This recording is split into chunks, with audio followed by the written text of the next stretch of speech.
What's up everybody, welcome back to the vlog. Today we're in the garage obviously and we are pulling out the 13B out of the FD. It's a fun but sad moment at the same time. As you guys can see, we kind of cleaned up the shop just a little bit, enough to be able to put the car on the lift, and my dad got his toolbox now.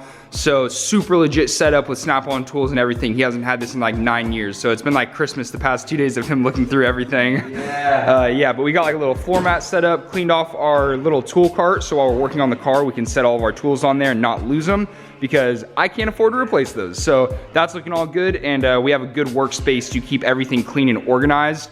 We're gonna pull this thing up on the lift first, do all the stuff underneath the car, and then we can start working on the top, getting the intercooler pipe and all that stuff out of the way.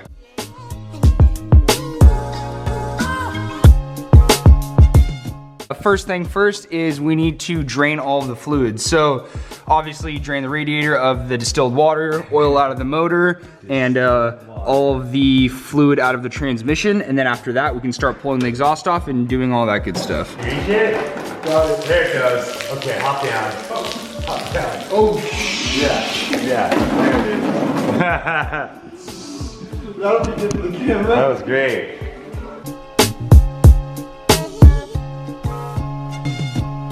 that was a close call, but at least it didn't hit the camera, so we're all good. Now, now onto the oil.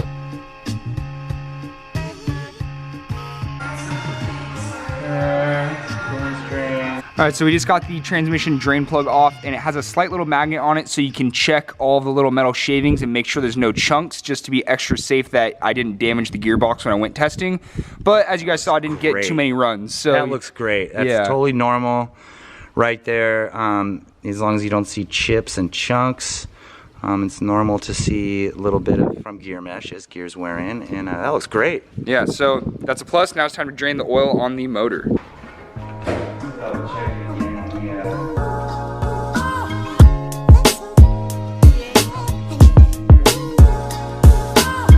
All the fluids are now drained out. Next step is exhaust and then drive shaft after that. Probably gonna have to lower the car on the lift to loosen up the little V-band clamp that's on the back of the turbo, so the whole thing can just fall out in one piece and we're not like taking it off piece by piece when there's no reason for it. Snap-on, the best. He's so happy he has his tools, but it's definitely making our life 10 times easier. Like, let me show you guys a little bit. Like, this toolbox is so insane. So it took my dad obviously a long time to get all these tools in this box together, but he's been a mechanic for what, 20 plus years? Yeah, like 20 plus years, and after all that time, you decide to buy some nice stuff. That box is from 2003, and literally there's just like some grease prints on it. Like, as far as everything else, it's super, super nice, and for not even having like a cover on the top of it, it's still really clean.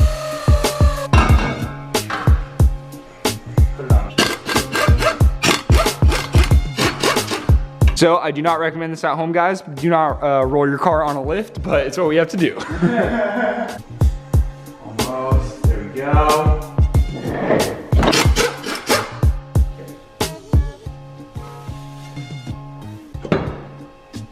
So right here you can see we put a yellow mark on the back of the diff, and there actually is a mark on the drive shaft too. Pretty common for people to do that, I guess, but just to make sure that, just in case your drive shaft was unbalanced for whatever reason, that it wasn't perfect, that lets you know that it's gonna be in the exact same spot again. So just a little bit of like preventative stuff. So my dad likes to do things like that all the time, so I'm just gonna listen to him and we're gonna do it. Starter's out of the car now, and time to take off this trans mount, let the transmission sag back a little bit, just so we can make our lives a lot easier when we're getting these bell housing bolts off the back of the motor.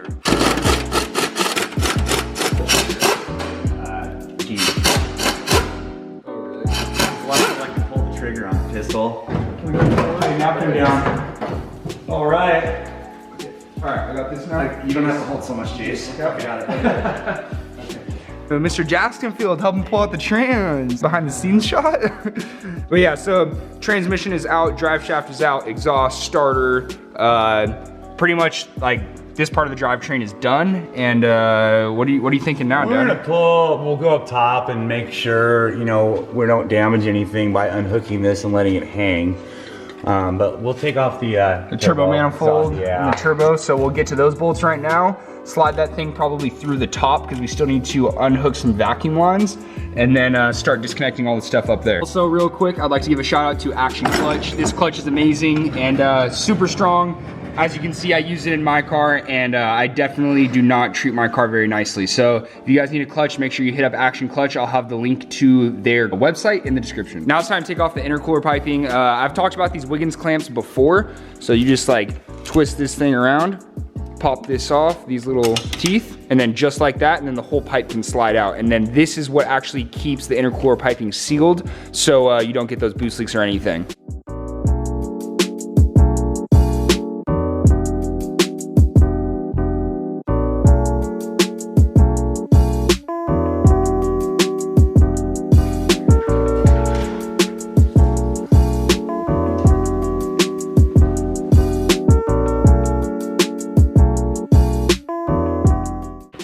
Thing's really coming apart. We got the radiator and the intercooler out and everything now. So as you can see, we have a nice little part stack going up over on that piece of plywood. But I just wanted to show you guys something. As far as like rotary engines for how small they are, this is the core support. And with the radiator and intercooler, they're both behind it, which usually the intercooler has to be in front. And you take that stuff out and it's insane how much room you have. So the whole motor is almost behind the shock towers. So that's how you get really good weight balance with these cars. And that's why they're very good track cars.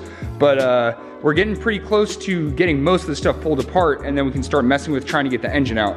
Obviously you guys saw transmission and everything is pulled apart. So probably next step is gonna be the vacuum lines and the turbo and turbo manifold. We're taking off these hoses now for the coolant for the drain and the feed. And my dad has this super cool tool that was in his toolbox, and it's a hose, like a hose remover. So here, actually here, you go ahead and do it and just show like. Yeah, it works nice because you pull on hoses and it just stretches them and they get stuck on there. So this says tube and it says hose, and there's a sharp edge right here.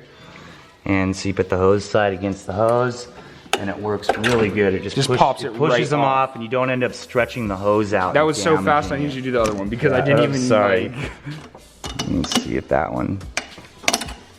I don't know if we can get in here. On there it goes. Just like that. See? Really nice. Yeah. And what's actually really funny is if you guys saw one of my videos previously where I was putting on the hose and trying to take it off, I struggled with it. Had to use a razor blade to cut it off and everything, and that just saves you so much time. It's like unreal. But yeah, we're getting pretty close to pulling the turbo off now. I think we just need to, yeah, we just need to disconnect the oil drain, and we already got the feed off and all of that stuff. So pretty close to pulling this turbo and manifold off. Not come off easy.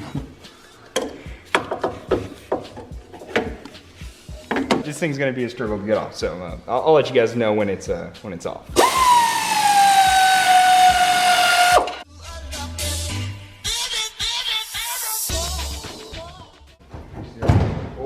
So having some technical difficulties after removing the trans. The motor mounts are only on two sides, and it doesn't really hold the motor up very well. And we got the piece, the turbo with the manifold assembly. So this is the easiest way. If you're pulling apart a motor, you can see we have the oil drain, the vacuum lines, the wastegate's still on there, the water lines. It just makes it to where you literally just, you pop it back on and just plug everything back in. There's no reason to take it completely apart because it just wastes a whole bunch of time. So that's something I learned from my dad when we rebuilt my first 240SX had an RB25 in it, and he showed me a lot of tricks like that on how you can take things apart and still keep them together, and it just saves an insane amount of time. So we're gonna take those two little nuts off back there, disconnect the throttle cable off of this little bracket right here, and then throttle cable's disconnected, and we're getting that much closer to getting ready to pull the engine out. Kind of crazy. There's no transmission, no intercooler, no turbo. It's really getting torn down, but it's making really good progress. And we've probably only been working on this thing for like, I would say, two and a half hours max, and like we have pretty much the whole drivetrain pulled out of the car and engine partially disassembled, so we're making really good progress right now. So the car's going amazing. We're approaching 3 hours now on pulling the motor out. As you guys have seen the whole way, we have the transmission, turbo manifold, intercooler, radiator, drive shaft, exhaust, intercooler piping, like everything's getting pulled off now. So all we have left is the upper intake manifold and then some wiring, and then we should be good to go on pulling this engine out.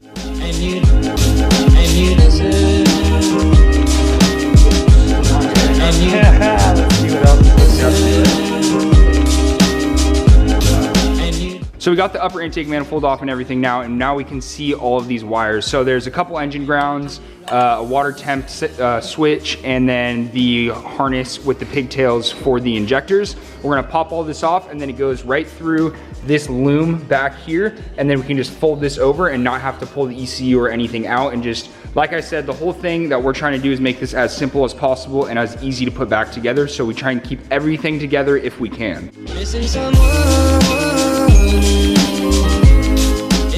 So we are making some insane progress on the motor. All of the wiring is disconnected now besides like 2 grounds. The alternator's pulled off. We have this belt hanging right here.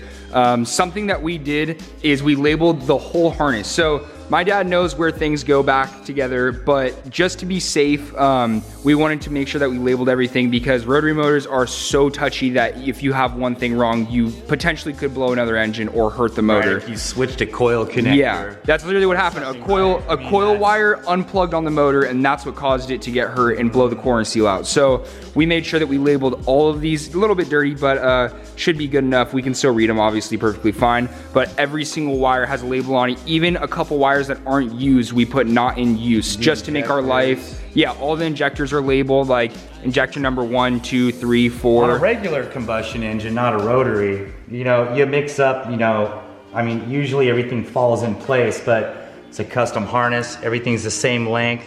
You'd be really bummed to find out you mixed up a couple injectors and it sprang in the wrong cylinder. And you lean out, and you lean out your motor, and your motor's done. Your rotary, I'm learning the rotary stuff. You know? I'm a regular combustion guy, but that's why we labeled these things. And with this coil wire being loose is pretty much what we think caused this. It was partially connected and going on and off, so it probably did an internal backfire or something like that, like it didn't have spark and then all of a sudden it did again. And that's what caused the corner seal to blow out. So as far as Abel, Abel knows, he knows his shit. So when he says something's wrong, obviously something's wrong. That's why we're pulling this motor out. And like my dad was just saying, that coil wire came loose and was probably, he said, wiggling around, probably caused the spark plug to not ignite. It sprayed extra fuel into the motor, and then it might have clicked back a little bit and then sparked, and there was all that extra fuel, so it probably caused a backfire. So that's the problem that we had. Something so dumb is what hurt the motor, which is kind of upsetting, but we're getting it fixed real quick. I'm really hoping that this motor is back in the car and running within 2 weeks. That's the goal, and it would be insane. So, none of this would be possible without my dad helping me and Abel helping me put this motor together. So thank you to them so much, and let's get back to getting this motor pulled out. The motor is pretty much ready to pull out. So as far as like the fuel rail and the fuel pressure regulator, we're gonna pull those off once the motor is out of the car. So we're gonna lift it up on the lift, check on how to get these motor mounts off, and then the motor is good to pull out. And then I need to grab one of my used tires over there and get something to set the motor on. Got the car all up in the air, and these motor mounts are just stock OEM motor mounts. It's just one bolt there and one bolt there, and then the motor is ready to pull out. Missing someone.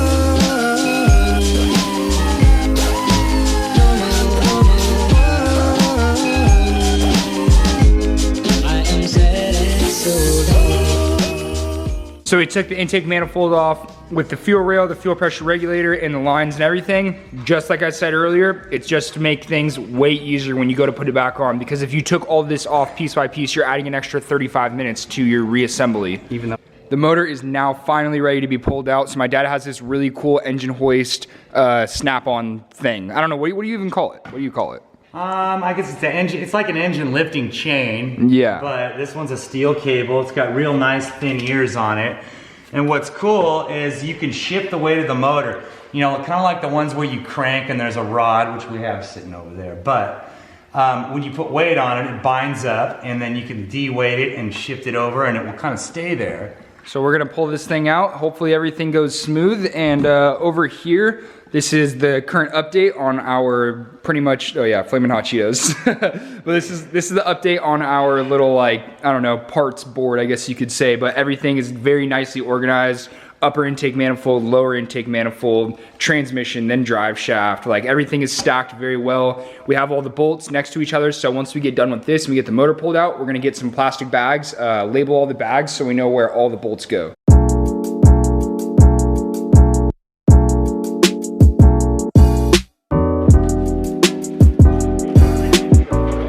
motor's finally out of the car. So like, as you can see, we literally took everything out of this engine bay pretty much.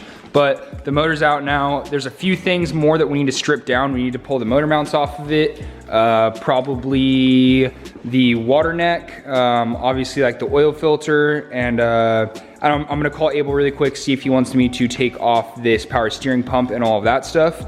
And then we should be pretty much close to good. Oh, and probably take off those coil packs right there. So after that, that's probably gonna be. How long did that take? 3.5? Almost 4 hours with me filming too. So that's a big thing. Is like, yeah, that's a big thing. Is that we're filming, so it takes a lot longer to do stuff, obviously. But for my dad and I, we've never pulled out a 13B or pulled any rotary motor out of any car. So it was a learning experience, but it was very basic. Like, cars are cars.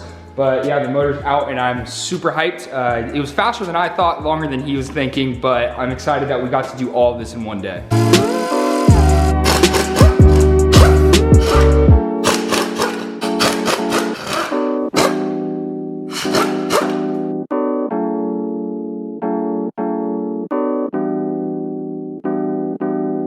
All right, we've completed everything that we wanted to do. I thought this was gonna be a 2-day process, but we got the motor pulled, everything stripped down, motor in the back of the truck for me to take it to Abel's tonight, and we actually cleaned up the shop, swept, mopped, and put the tools away, all in, I would say, about a little over 4 hours. So that was a lot faster than I was expecting it to be. This was our first time doing it. Couldn't have done it without my dad helping, and so I really want to say thank you to him and Abel helping with the motor and everything. I really hope you guys enjoyed it. If you have any questions or anything else that you'd like to add or what else you'd like to see in the videos, please leave a comment down below and hit that subscribe button, because there's a lot more 13B rotary rebuild videos coming soon. So I'll see you guys in the next one.